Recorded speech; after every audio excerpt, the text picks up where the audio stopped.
What if I told you that everything you think you know about attracting women is completely backwards? That the reason she's not texting you back, the reason she seems complicated or hard to read, has nothing to do with some mysterious female code you need to crack.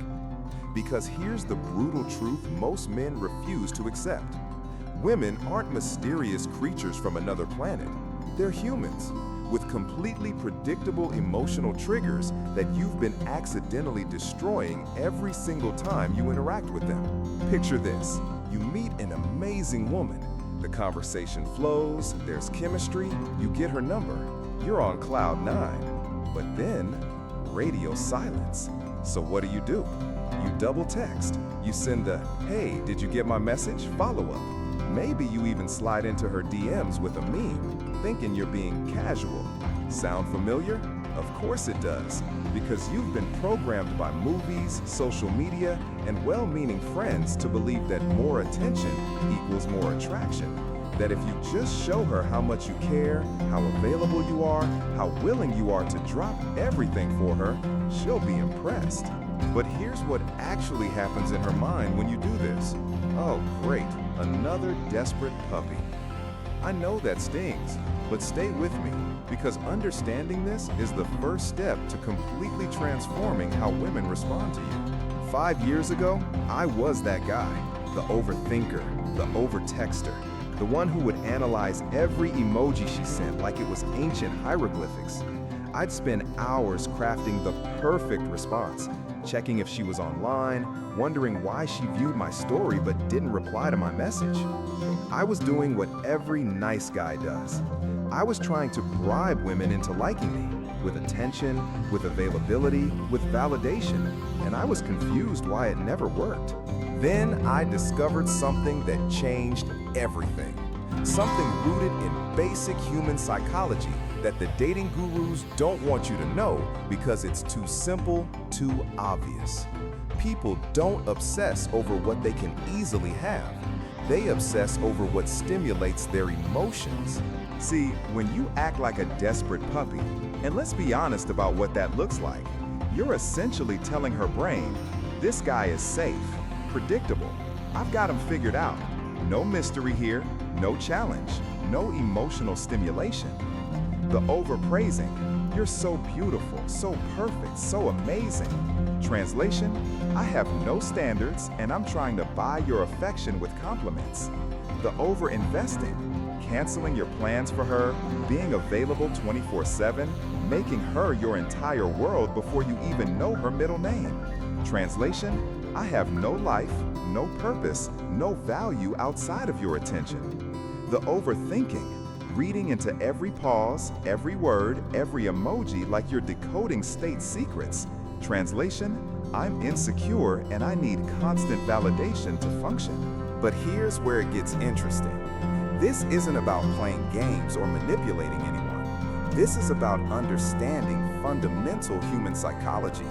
The same psychology that makes you want what you can't have. The same psychology that makes a song stuck in your head when you can't remember all the lyrics. The same psychology that makes you crave the restaurant that's always packed versus the empty one next door. The ancient Stoics understood this thousands of years ago. They knew that the person who needs nothing controls everything. That true power comes not from desperation, but from self-mastery. From being so grounded in your own purpose, your own value, your own mission in life, that no single person can throw you off balance. So what if, instead of trying to convince her to like you, you focused on becoming someone she naturally wants to be around? What if, instead of chasing, you became worth chasing? What if, instead of trying to solve the puzzle of her mysterious female mind, you understood the simple, predictable patterns that create genuine attraction? That's exactly what we're going to explore today. Not tricks or manipulative tactics, but time-tested psychological principles that work because they tap into how the human brain actually operates. Principles that will transform you from the guy she ignores into the guy she can't stop thinking about. Are you ready to stop being the desperate puppy and start being the man she obsesses over? Then let's dive into the 12 psychological secrets that will completely change how women respond to you. Because once you understand these, you'll never wonder what she's thinking again. You'll know. Secret 1. Be scarce, not clingy. Picture this scenario. You've been talking to someone amazing for 2 weeks. Every time they text, you respond within minutes. When they don't reply for an hour, you send a follow-up. You cancel your gym session because they might want to hang out. You're always available, always eager, always there. And then, they start pulling away. Sound familiar? Here's the hard truth. You just violated one of the most fundamental laws of human psychology, the scarcity principle. Think about this for a second. What's more valuable to you? The restaurant that's always empty, or the one with a 2-hour wait list? Your brain already knows the answer. Robert Cialdini, the godfather of influence psychology, discovered something fascinating. People assign higher value to things that are less available. This isn't just marketing theory. It's hardwired into our brains from thousands of years of evolution. When you're constantly available, always responding immediately, always free when they call, you're essentially telling their subconscious, this person has nothing else going on. They're not in demand. They're not valuable. Research shows that people who play hard to get are significantly more desirable to potential partners. But here's what most guys get wrong. This isn't about playing games or being manipulative. It's about having genuine scarcity in your life. I once knew a guy named Marcus who transformed his dating life by understanding this principle. He used to be the always available guy, answering texts instantly, rearranging his schedule, making women his top priority from day one. Then he started focusing on his Brazilian jiu-jitsu training, his side business, and his weekend hiking trips. Suddenly, he couldn't always text back immediately. He was genuinely busy. Women started pursuing him more, asking when they could see him again, actually making effort to fit into his schedule. The difference? Marcus became genuinely scarce, not artificially unavailable. Ask yourself honestly, if someone looked at your calendar right now, would they see a man with a mission or someone just waiting around for the next text message? The ancient Stoics understood this thousands of years ago. Marcus Aurelius wrote about being so focused on your purpose that external validation becomes irrelevant. When you're genuinely invested in becoming the best version of yourself, scarcity happens naturally. You're not trying to create scarcity. You are scarce because you have a life worth living. What would happen to your confidence if you knew that regardless of whether she texts back, you have 3 other meaningful things happening in your life this week? Here's how to implement genuine scarcity starting today. Build your foundation. Fill your calendar with activities that matter to you. Join a martial arts class, start that side project, reconnect with friends you've neglected. Your time should feel precious because it is precious. Practice response delays, not as a game, but as a discipline. When she texts, read it, then continue what you were doing. Respond when it's natural, not immediate. This trains you to stay present in your own life. Apply the 70-30 rule. Relationship experts recommend spending roughly 70% of your time on your own life and goals, 30% on the relationship. This creates healthy interdependence, not codependence. Master the art of ending conversations first. Don't wait for the conversation to die out. End it while it's still engaging, with something like, "I've got to run, but this was great. Let's continue this later." Remember, a woman who's truly interested in you will respect your boundaries and your life outside of her. If being less available pushes someone away, they were never genuinely interested. They were just enjoying the ego boost of having someone chase them. Now, being scarce is powerful, but it's only the beginning. Because once you've created that initial intrigue, you need to maintain it with our next secret. And this one might surprise you. It's about becoming someone she can never quite figure out. Secret 2. Stay mysterious. Here's a scene that happens every single day. A guy meets a woman he's interested in. The conversation is going well, there's chemistry, and then he turns into a walking autobiography. Within the first date, she knows about his childhood trauma, his ex-girlfriend issues, his financial struggles, his fears, his dreams, and what he had for breakfast 3 days ago. By the end of the night, she's politely excusing herself, and he's left wondering what went wrong. Think about your favorite TV show or book series. What keeps you coming back? Is it the stories where everything is revealed in episode 1, or the ones that slowly peel back layers, keeping you guessing? The human brain is wired for curiosity. Scientists call this the information gap theory.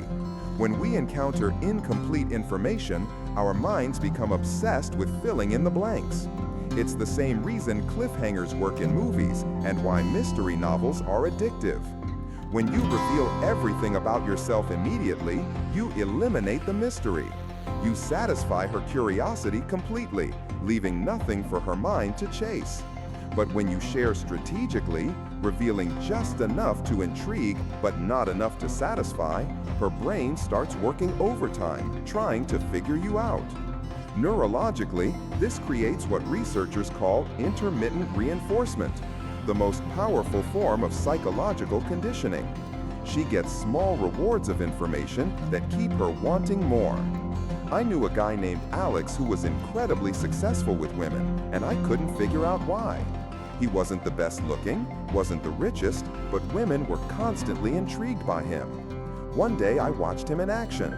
A woman asked about his job, and instead of launching into his entire career history, he simply said, "I solve problems for people who can't sleep at night." When she pressed for details, he smiled and said, "Maybe I'll tell you more about that sometime." She spent the rest of the evening trying to figure out what he did. Later, I found out he was a cybersecurity consultant. Nothing mysterious about it. But the way he presented it created intrigue. When someone asks what you do for fun, do you list every hobby and interest, or do you give them a taste that makes them want to know more? Marcus Aurelius taught that true strength comes from inner composure. The Stoics understood that a man who feels compelled to explain everything, justify everything, or seek validation through oversharing is operating from a place of weakness. Mystery isn't about being secretive or dishonest. It's about having the confidence to let your actions speak louder than your words. It's about being so secure in yourself that you don't need to prove anything to anyone immediately. What would change about your interactions if you believed that your time, your stories, and your attention were valuable enough to be earned gradually? Here's how to master the art of strategic mystery. Practice the 70% rule. Share about 70% of what you normally would. If someone asks about your weekend, instead of detailing every activity, pick the most interesting one and elaborate on that. Use open loops. Share something intriguing, then change the subject.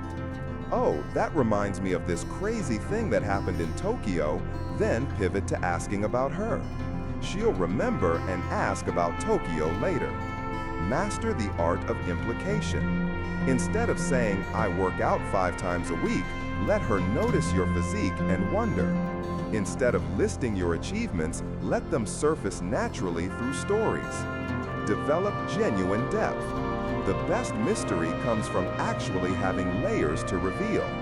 Cultivate interests, experiences, and goals that create authentic intrigue. Learn new skills, travel, read books outside your comfort zone. Practice strategic silence. When she asks personal questions, answer thoughtfully but briefly. Let comfortable silences exist instead of filling them with unnecessary details. Remember, mystery isn't about being evasive or playing games. It's about respecting the natural rhythm of getting to know someone. The right woman will appreciate the journey of discovering who you are, layer by layer. Now you've mastered scarcity and mystery. But here's where it gets really interesting, because there's a psychological phenomenon that happens when you combine these with our next secret, one that makes people feel like they've known you forever, even when they've just met you. Secret 3.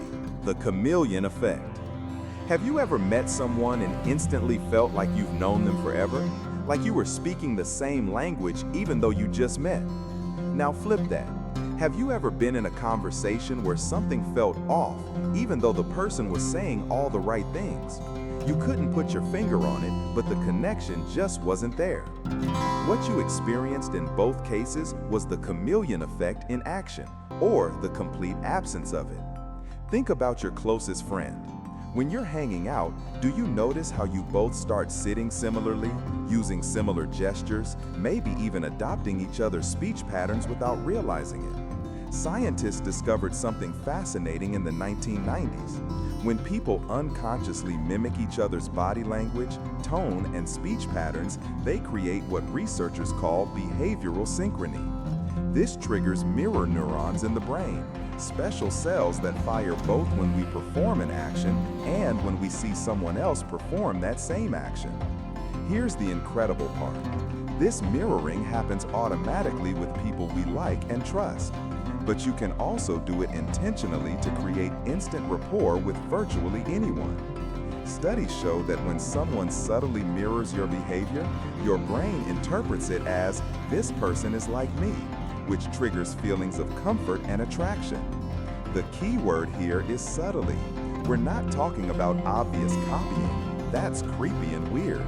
We're talking about natural, unconscious level mirroring that builds bridges between minds. I watched a master of this technique in action at a coffee shop. A guy named David was talking to a woman who initially seemed closed off, arms crossed, leaning back, speaking quietly. David didn't try to open her up or change her energy. Instead, he subtly matched it. He leaned back slightly, kept his voice at a similar volume, and adopted a more relaxed posture. After about 10 minutes, something magical happened. She started mirroring him. She leaned forward when he did, her voice became more animated, and by the end of their conversation, they were both laughing and completely in sync. Later, David told me he'd learned this from studying negotiation psychology. People feel safe with people who are like them, he said. So I become like them first, then gradually lead them to where I want the interaction to go. When you're talking to someone who's speaking quickly and excitedly, do you naturally speed up your speech too? What about when someone speaks slowly and thoughtfully? The Stoics believed in understanding human nature deeply, not to manipulate, but to connect authentically. This technique isn't about being fake. It's about finding the genuine wavelength that already exists between you and another person. Marcus Aurelius taught that we're all connected. Mirroring simply helps reveal that connection. What would happen to your conversations if people unconsciously felt like you got them on a deeper level, even from the first few minutes of talking?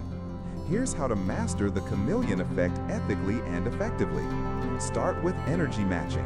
If she's high energy and animated, bring your energy up to meet hers. If she's calm and thoughtful, slow down and match that vibe. This is the foundation. Mirror body language subtly. If she leans forward, wait about 10-15 seconds, then lean forward too. If she crosses her legs, don't immediately copy, but shift to a similar position naturally. Match speech patterns. Listen to her pace, volume, and rhythm. If she speaks slowly and deliberately, don't bombard her with rapid-fire responses. If she's quick and witty, match that energy. Use similar vocabulary. If she says awesome, use awesome later in the conversation. If she uses more formal language, elevate yours slightly. This creates linguistic synchrony. Practice the 7-second rule. Wait about 7 seconds before mirroring any gesture or posture change. This prevents obvious copying while maintaining natural flow. Remember, the goal isn't to become a human mirror. It's to find the natural rhythm that creates genuine connection. The best relationships happen when both people feel understood and seen by each other. Now, you've learned to create scarcity, mystery, and subconscious rapport. But here's where we shift into deeper waters, because the next secret isn't about what you do, it's about what you make her feel. And this is where most men completely miss the mark. Secret 4. Trigger emotions. Here's a conversation that happens in dating every single day. A guy lists all his qualifications like he's applying for a job. I have a good career, I'm financially stable, I work out regularly, I'm educated, I'm a good guy. And the woman? She's politely nodding while mentally checking out. Meanwhile, there's another guy across the room who just made her laugh so hard she snorted, then immediately got her talking about the time she backpacked through Thailand alone. Guess which one she's thinking about when she gets home? This is the difference between logical attraction and emotional attraction, and most men are completely focused on the wrong one. Quick test. Think about your last relationship. What made you fall for that person? Was it their resume, or was it how they made you feel when you were with them? Here's what neuroscience tells us. The emotional brain makes decisions first, then the logical brain creates stories to justify those decisions. Studies show that people who have damage to the emotional centers of their brain literally cannot make decisions, even simple ones like what to eat for lunch. When it comes to attraction, women don't obsess over men who make sense on paper. They obsess over men who create emotional experiences. The guy who triggered excitement, curiosity, laughter, even a little bit of confusion or challenge, he's the one living rent-free in her mind. Dr. Helen Fisher's research on brain chemistry shows that when we experience emotional intensity with someone, our brains release a cocktail of chemicals: dopamine, norepinephrine, and serotonin. This creates what scientists call intrusive thinking. Basically, she can't stop thinking about you because her brain is chemically wired to seek more of that emotional stimulation.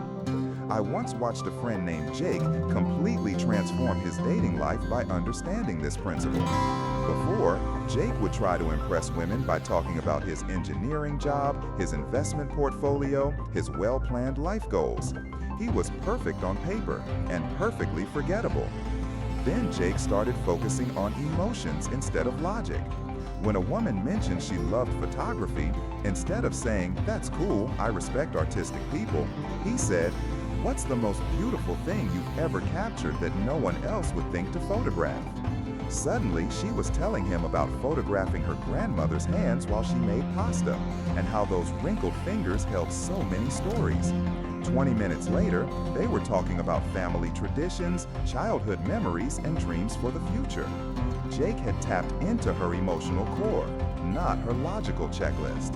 When you're talking to someone you're interested in, are you trying to prove you're qualified, or are you creating moments they'll remember tomorrow? Marcus Aurelius understood that humans are emotional creatures first, rational creatures second. The Stoics didn't suppress emotions, they understood them. They knew that true influence comes not from forcing logic, but from connecting with what moves people at their core. This isn't about manipulation, it's about authentic connection. When you help someone access their deeper emotions and stories, you're giving them the gift of being truly seen and understood. What would change about your conversations if you stopped trying to impress people with facts and started helping them feel something meaningful? Here's how to master emotional attraction.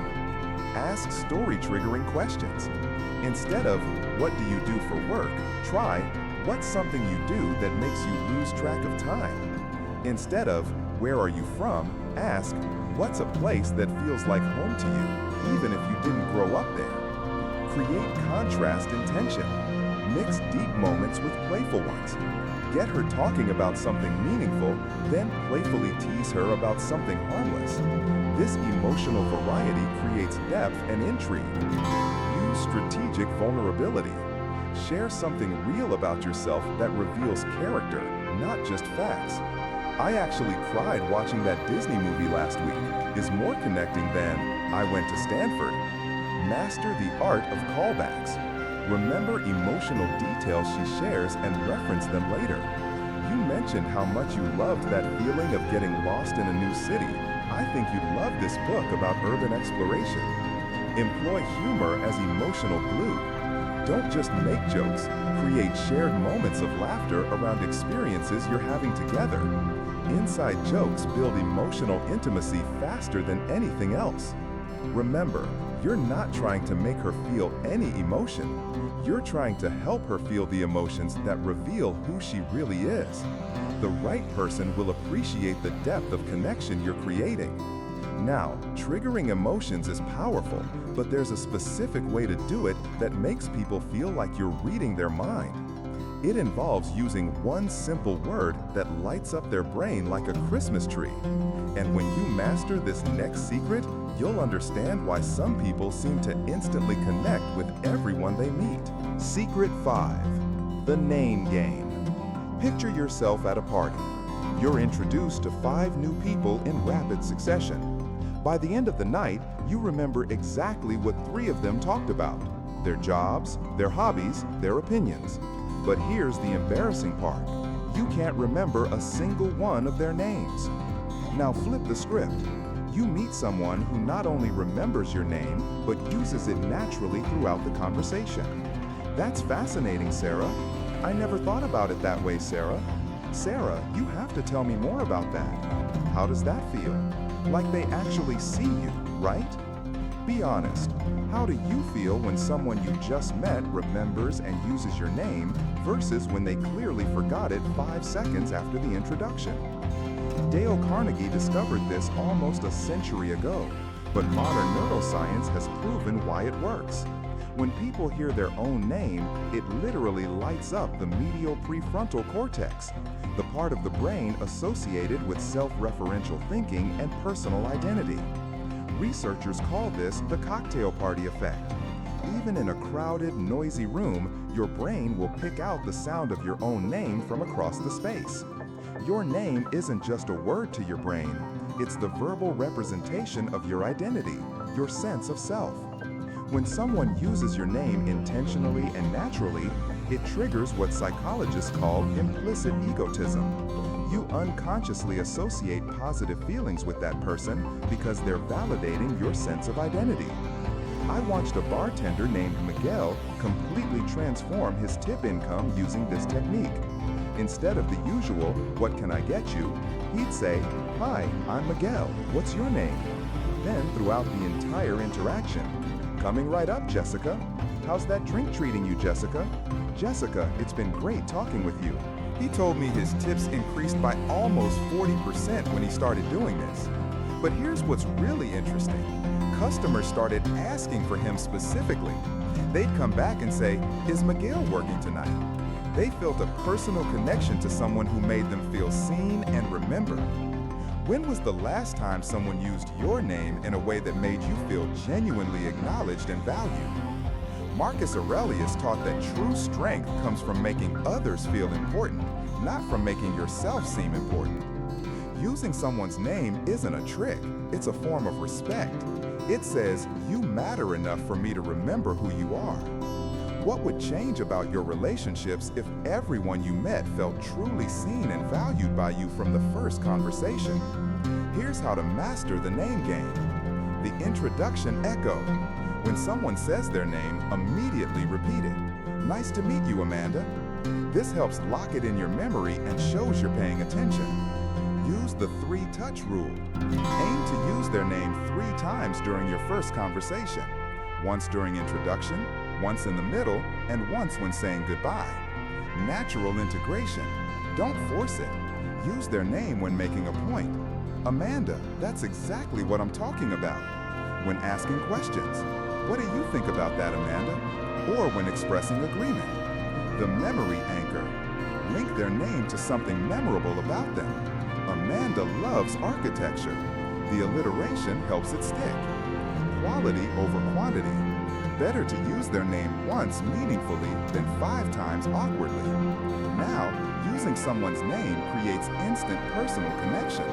But there's something even more powerful than talking about them, letting them talk about themselves.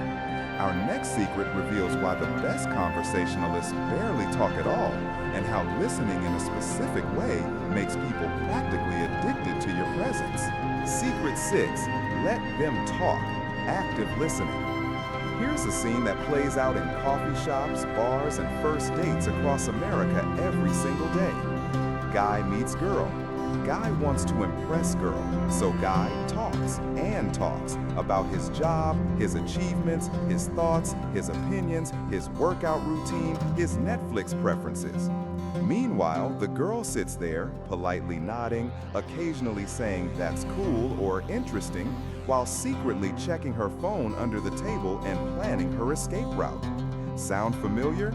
Here's the brutal truth. The moment you turn a conversation into a monologue about yourself, you've lost her attention and probably her interest. Think about the last time someone made you feel truly heard and understood.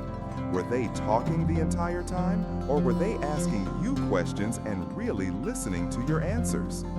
Harvard researchers conducted a fascinating study using brain scans while people talked about themselves. What they discovered was incredible.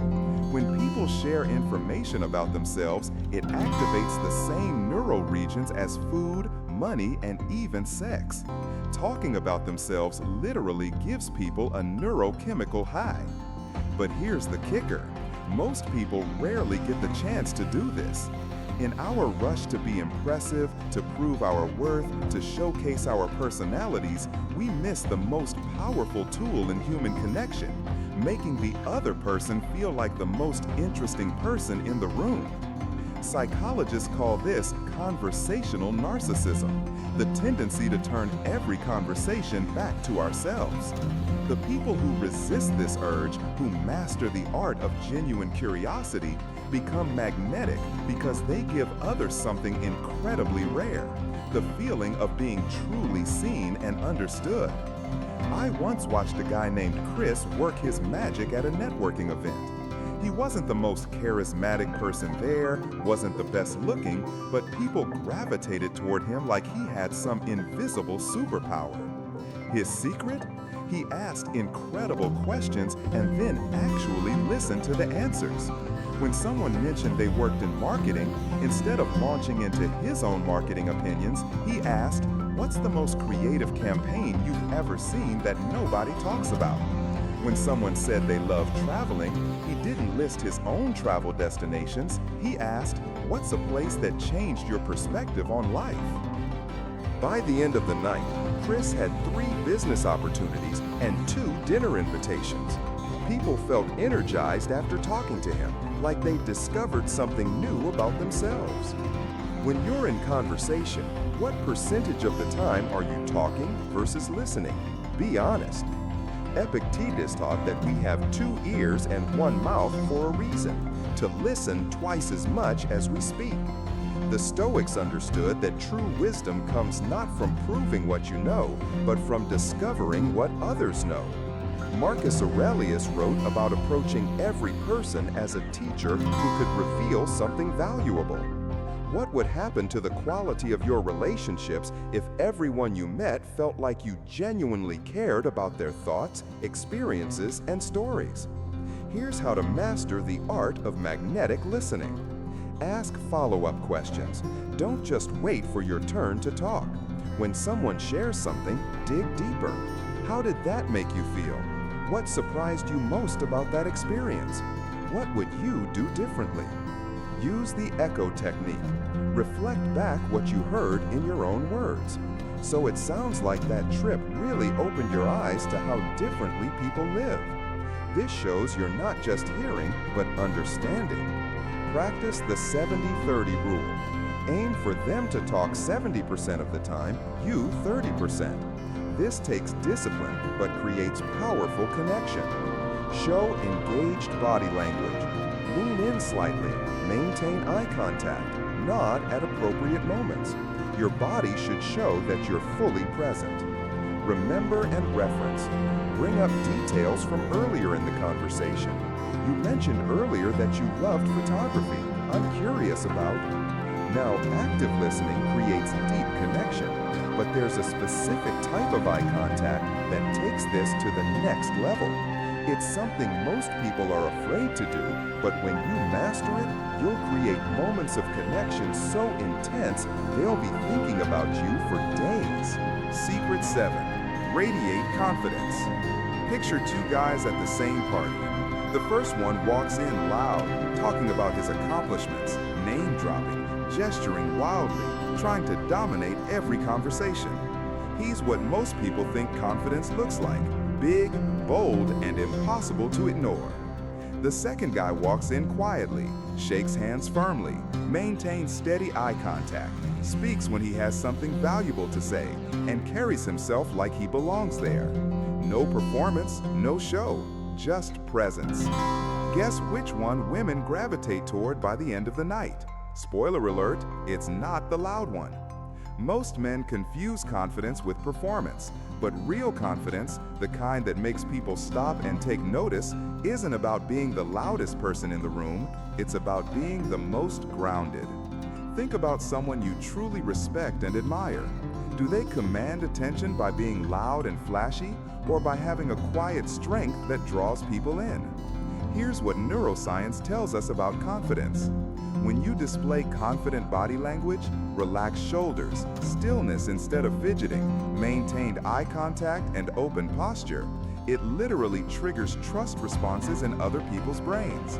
Research shows that 55% of all communication is body language, while only 7% is the actual words you say. But here's the deeper truth. Authentic confidence comes from being so grounded in your own values and identity that external validation becomes irrelevant. When you know who you are and what you stand for, you don't need to prove anything to anyone. That inner certainty radiates outward and becomes magnetic. The science backs this up. Studies show that people can detect authentic confidence versus fake confidence within seconds of meeting someone. Your nervous system either projects calm strength or anxious performance, and everyone around you picks up on those signals subconsciously. I once watched a friend named David completely transform a job interview using this principle. He was going for a position he really wanted, competing against candidates with better resumes and more experience. Before the interview, David didn't practice fancy answers or try to memorize impressive stories. Instead, he spent time reconnecting with his core values and reminding himself of challenges he'd overcome. He walked into that interview room with what I can only describe as quiet certainty. When they asked about his biggest weakness, instead of giving some rehearsed answer about being too much of a perfectionist, he said honestly, "I sometimes get so focused on solving problems that I forget to communicate my progress to the team. But I've learned to set reminders to check in regularly." He spoke slowly, held eye contact, and wasn't afraid of the brief silences between questions. When they challenged one of his ideas, he didn't get defensive or start talking faster. He listened, considered their point, and then calmly explained his perspective. Secret 7. Radiate confidence. Picture two guys at the same party.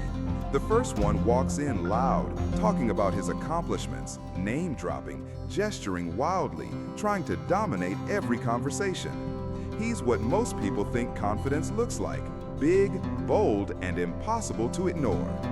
The second guy walks in quietly, shakes hands firmly, maintains steady eye contact, speaks when he has something valuable to say, and carries himself like he belongs there. No performance, no show, just presence. Guess which one women gravitate toward by the end of the night? Spoiler alert, it's not the loud one. Most men confuse confidence with performance, but real confidence, the kind that makes people stop and take notice, isn't about being the loudest person in the room, it's about being the most grounded. Think about someone you truly respect and admire. Do they command attention by being loud and flashy, or by having a quiet strength that draws people in? Here's what neuroscience tells us about confidence. When you display confident body language, relaxed shoulders, stillness instead of fidgeting, maintained eye contact, and open posture, it literally triggers trust responses in other people's brains.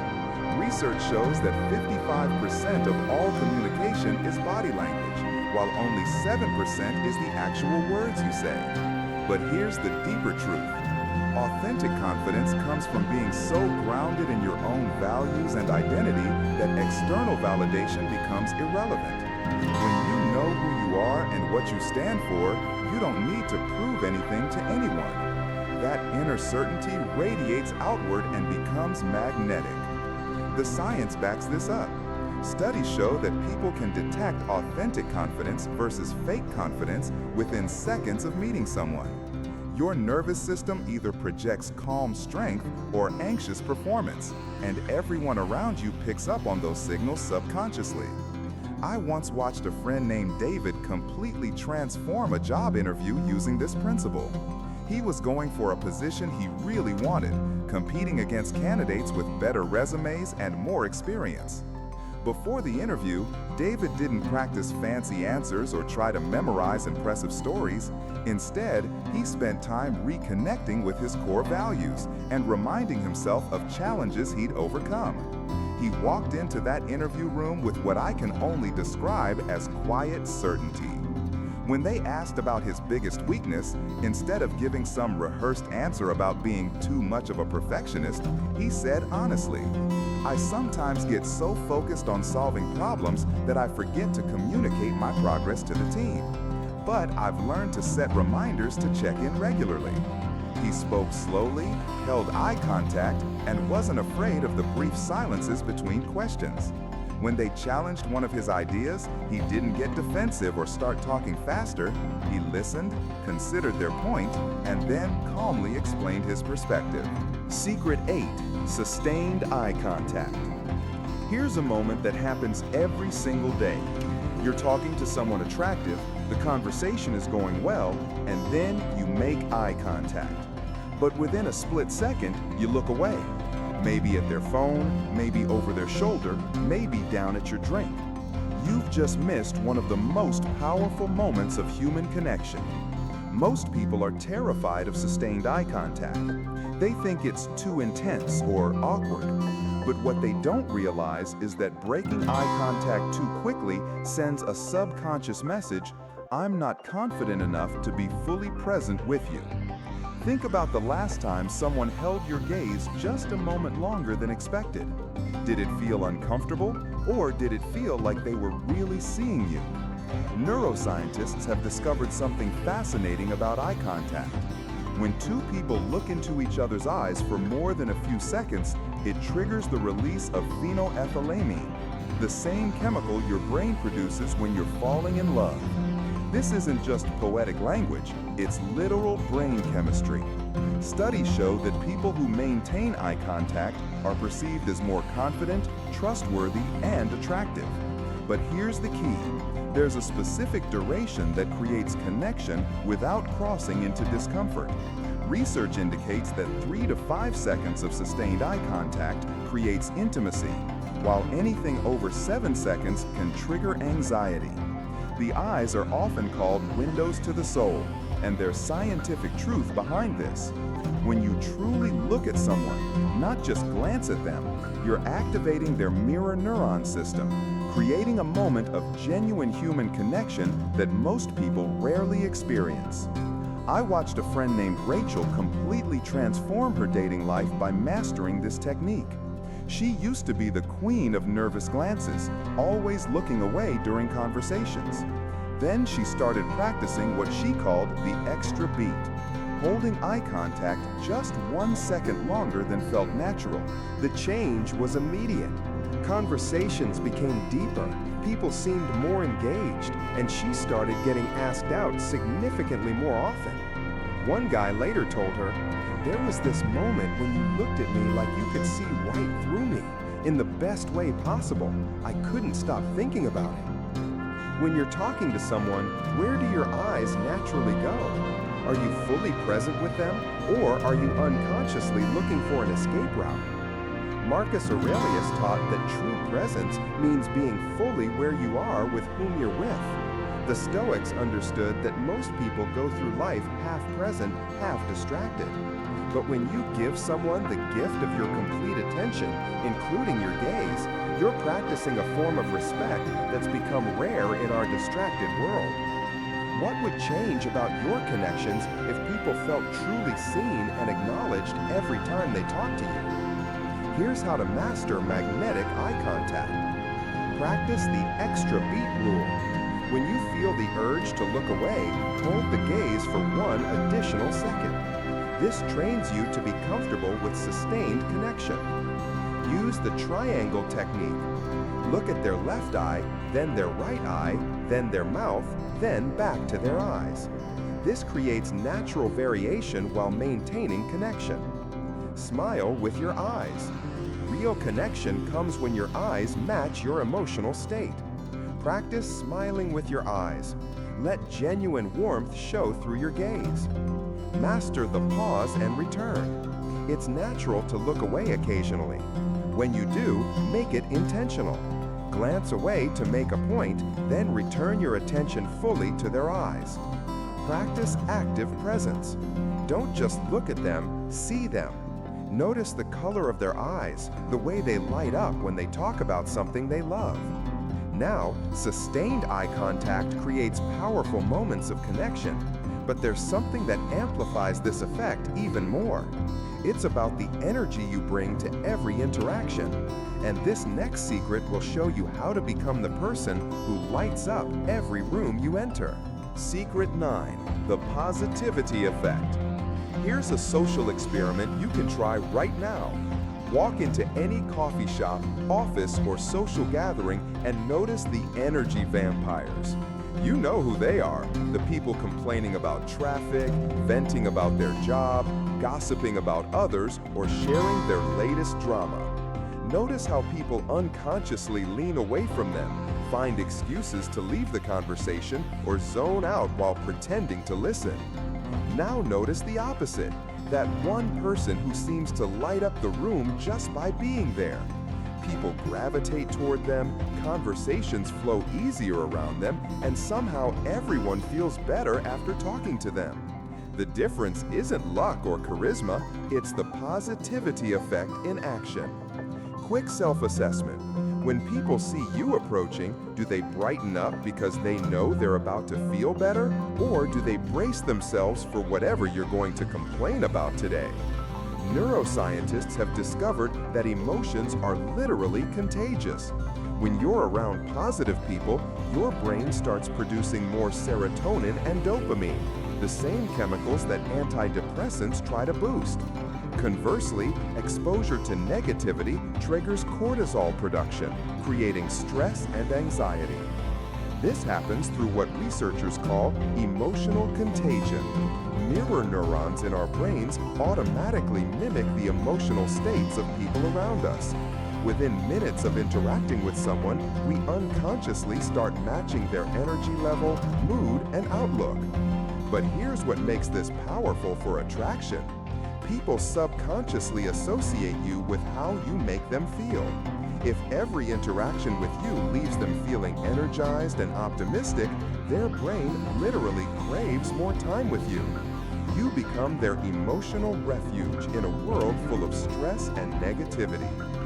I knew a server named Maria who made more tips than anyone else at her restaurant, despite working the same shifts and serving the same food. Her secret? Pure, authentic positivity. When customers complained about long wait times, instead of agreeing and adding her own frustrations, she'd say, "You know what?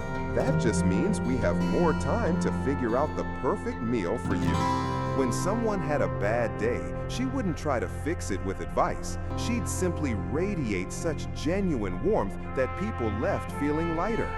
Customers would specifically request her section and come back regularly just to experience that energy. Maria understood that being positive isn't about denying problems. It's about choosing to be the solution to someone else's difficult day. Think about your last 5 conversations. Did you spend more time talking about what's going wrong in the world or what's going right in your life? Marcus Aurelius taught that we become what we repeatedly think about. The Stoics understood that complaining about what we can't control is not only useless, it's toxic to our character and everyone around us. Instead, they focused on what they could influence, their thoughts, responses, and the energy they brought to each moment. What would change about your relationships if people knew that spending time with you would always leave them feeling better about themselves and their day? Here's how to master authentic positivity. Practice the 3-to-1 rule. For every negative comment you want to make, share 3 positive observations instead. Train your brain to notice what's working, not just what's broken. Become a mood elevator. When someone shares problems, resist the urge to add your own or offer immediate solutions. Instead, listen fully, then find one positive element to acknowledge. Master genuine enthusiasm. Find things you're authentically excited about and let that energy show. Passion is magnetic, even for topics that aren't inherently interesting. Eliminate energy drains. Stop gossiping, complaining, and negative speculation. These habits don't just affect others, they rewire your brain for pessimism. Now, positivity creates the emotional foundation for attraction. But there's a specific type of behavior that keeps people constantly guessing about you. It's about breaking patterns in a way that creates irresistible psychological tension. Secret 10.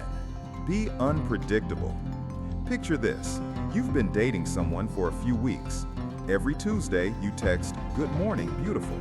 Every Friday, you suggest the same restaurant.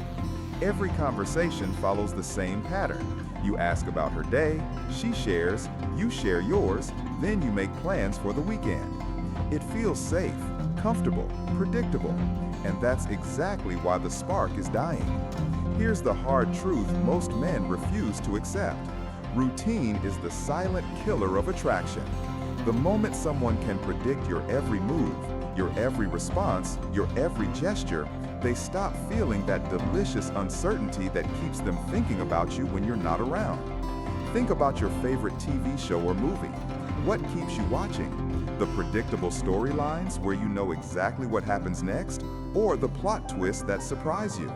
Neuroscientists have identified something called the Zeigarnik effect. Our brains are literally wired to obsess over incomplete or unpredictable experiences. When something doesn't follow the expected pattern, your mind goes into overdrive trying to figure out what comes next. This creates what researchers call intrusive thinking. You can't stop analyzing and wondering. But here's where it gets really interesting for attraction. Unpredictability triggers the release of dopamine, the same neurotransmitter involved in addiction. When someone can't quite figure you out, when you occasionally break their expectations in positive ways, their brain starts craving more interactions with you to solve the puzzle of who you are.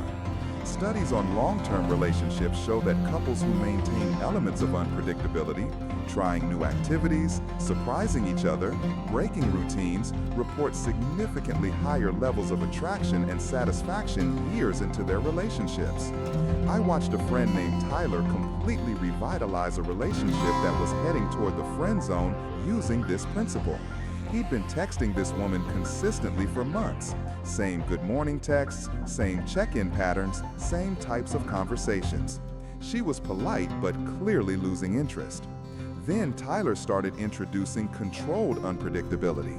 Instead of his usual "How was your day?" text, he sent a photo of an interesting book he was reading with the message, "This made me think of our conversation about dreams." Instead of suggesting their usual coffee meetup, he invited her to a silent disco at a pop-up event downtown. Instead of always being immediately available, he sometimes took a few hours to respond because he was genuinely busy with new projects. The change was dramatic. She started initiating conversations, asking what he was up to, and making efforts to spend more time with him. Tyler had transformed from predictable to intriguing by simply varying his patterns. Looking at your current interactions with people you're interested in, how predictable would you say your behavior on a scale of 1 to 10? Marcus Aurelius taught that life itself is unpredictable, and the wise person learns to embrace change and uncertainty rather than clinging to routine. The Stoics understood that growth happens outside our comfort zones, and the same principle applies to attraction. When you become too comfortable, too predictable, you stop growing, and people stop being curious about you. This isn't about being chaotic or unreliable. It's about maintaining an element of mystery and spontaneity that keeps life interesting for both you and the people around you. What would change about your relationships if people never quite knew what fascinating thing you might do or say next? Here's how to master strategic unpredictability. Vary your communication patterns. If you usually text immediately, sometimes wait a few hours. If you always call at night, try a spontaneous afternoon call. Mix up your topics. Alternate between deep conversations and playful banter. Break social scripts. When someone asks, "How are you?" don't always say, "Good." Try, "I'm having the kind of day that would make a great short story." Or, "Better now that I'm talking to you." Make them think. Create surprise experiences. Instead of always suggesting the same activities, research unique local events. Try new restaurants or suggest adventures they've never done before. Master emotional variety. Don't always match their energy. Sometimes be playful when they're serious. Sometimes be thoughtful when they're energetic. Create contrast that keeps them engaged. Use strategic timing. Occasionally break your usual patterns. If you always reply quickly, sometimes take longer. If you usually plan everything, sometimes be spontaneous. Now, unpredictability creates intrigue, but there's something even deeper that happens when you understand what someone truly desires and reflect it back to them in unexpected ways. This next secret is about becoming the mirror of their deepest wants. Secret 11. Mirror her desire. Here's a scene that plays out constantly in dating. A woman mentions she loves adventure, so the guy immediately starts planning extreme sports dates. She talks about wanting someone ambitious, so he launches into detailed descriptions of his career goals. She says she values deep conversations, so he starts asking philosophical questions about the meaning of life. All logical responses, right? But here's the problem.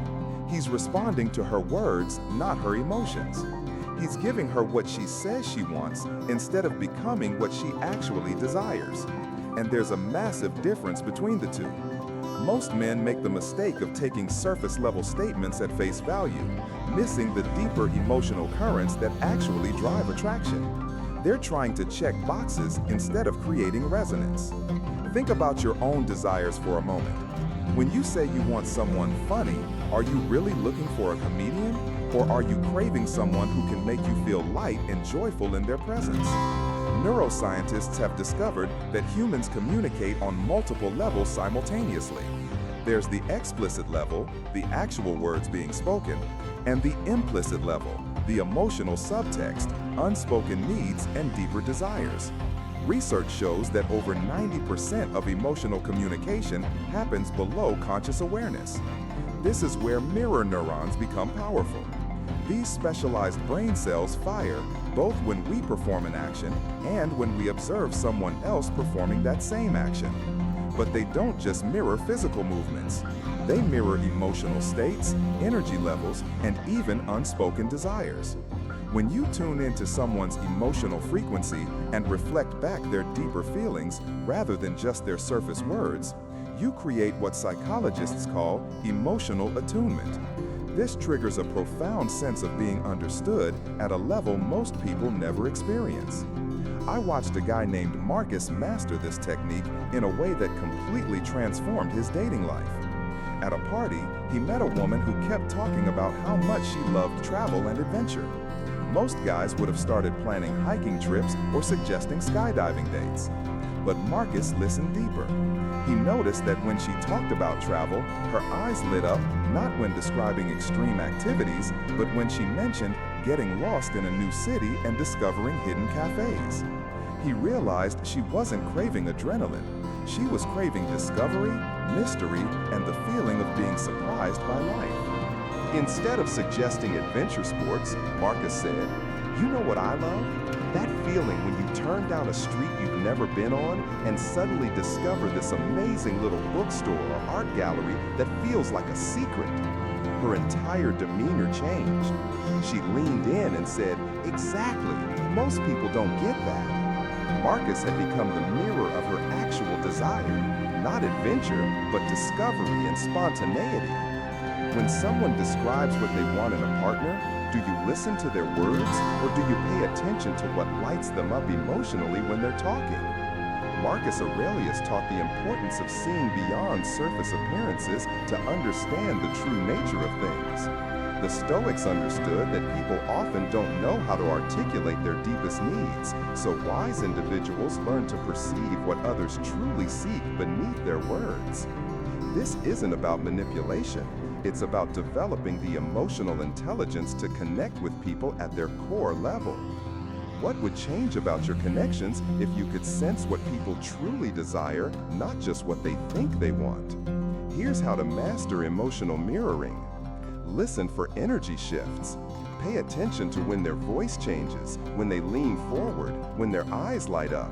These moments reveal what truly excites them. Identify core emotional needs. When someone says they want excitement, ask yourself, do they need stimulation, validation, freedom, or novelty? The underlying need is what you mirror. Reflect feelings, not facts. Instead of saying, I love travel too, try, I love that feeling of possibility when you're somewhere completely new. Become the embodiment. Don't just agree with their desires, embody the qualities that would fulfill those desires. If they crave spontaneity, be spontaneous. If they seek depth, be thoughtfully present. Practice emotional calibration. Match their emotional intensity and energy level. Then gradually lead them to deeper states of connection. Now, mirroring someone's deepest desires creates powerful connection, but there's one final secret that combines everything we've learned into the ultimate psychological technique. It's about knowing exactly when to walk away while they want more. Secret 12. Leave her hanging. Picture this. You're having an amazing conversation with someone. The chemistry is electric, you're both laughing, there's this incredible momentum building. And then, you stay. You keep talking. You milk every last drop out of the interaction until it naturally winds down, she checks her phone, and you both awkwardly figure out how to end things. You've just committed one of the biggest mistakes in attraction psychology. You turned a perfect 10 moment into a forgettable 7 by not knowing when to walk away. Here's the counterintuitive truth that most men never learn. The most powerful thing you can do when everything is going perfectly is to leave before it stops being perfect. Think about your favorite song. What makes you want to hear it again? Listening to it until you're sick of it, or having it end while you still want more? Psychologists have identified something called the peak end rule.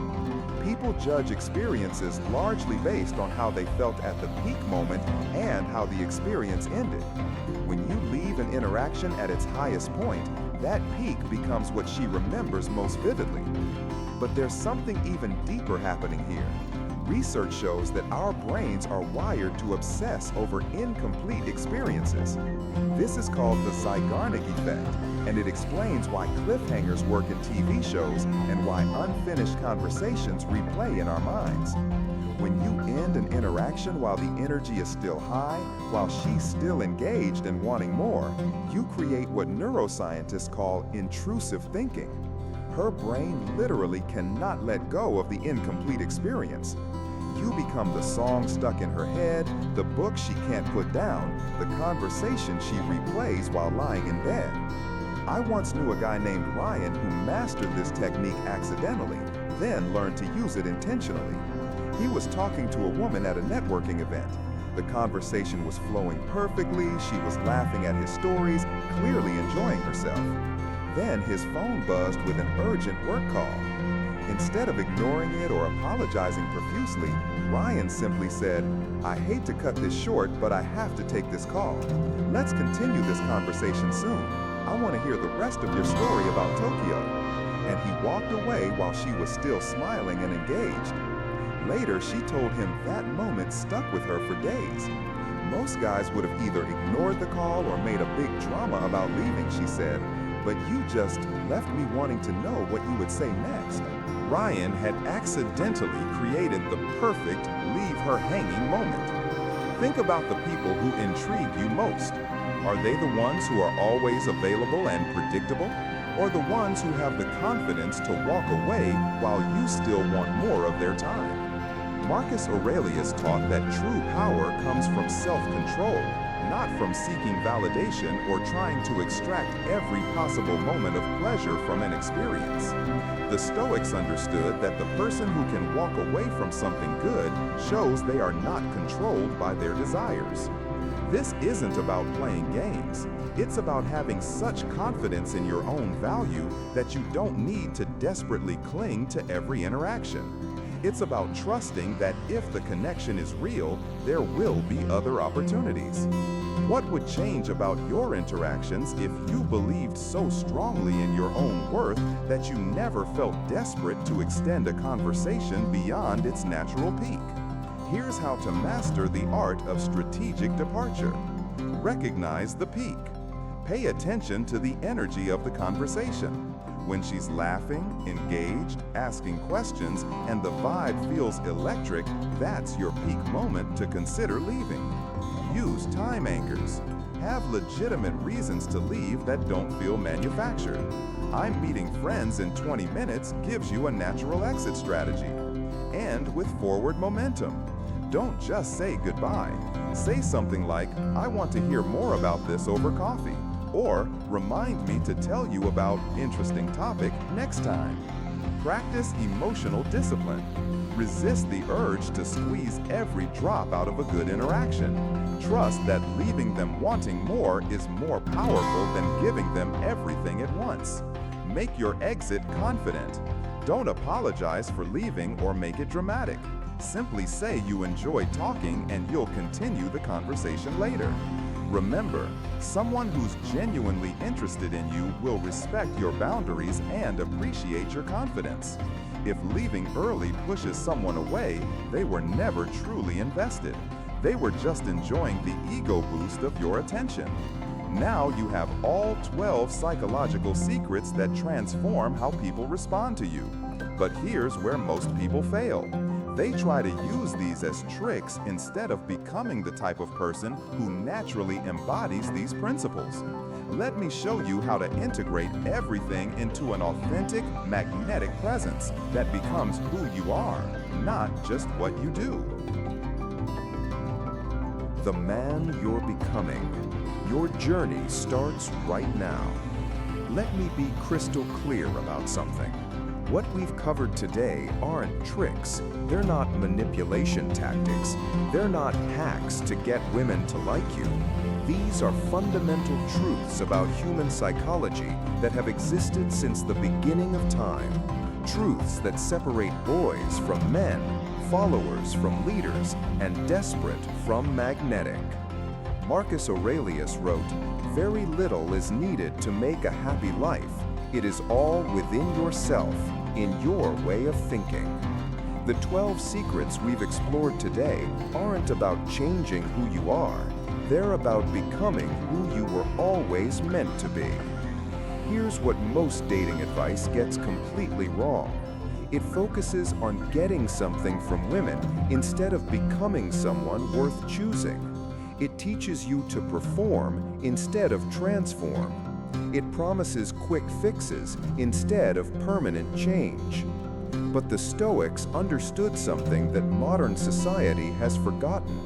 True attraction comes from character, not technique. When you master scarcity, you're not playing hard to get. You're becoming a man with genuine value and purpose. When you stay mysterious, you're not being secretive. You're developing the depth that comes from a life worth living. At Stoic Happy Soul, we believe in the power of inner transformation. Think about the most attractive people you know in real life. What do they have in common? They move with intention. They speak without needing to fill every silence. They're present without being desperate. They're confident without being arrogant. These people understand that attraction isn't about what you do, it's about who you are. Everything we've discussed today rests on one fundamental Stoic principle. You cannot control other people's responses, but you can completely control your own presence.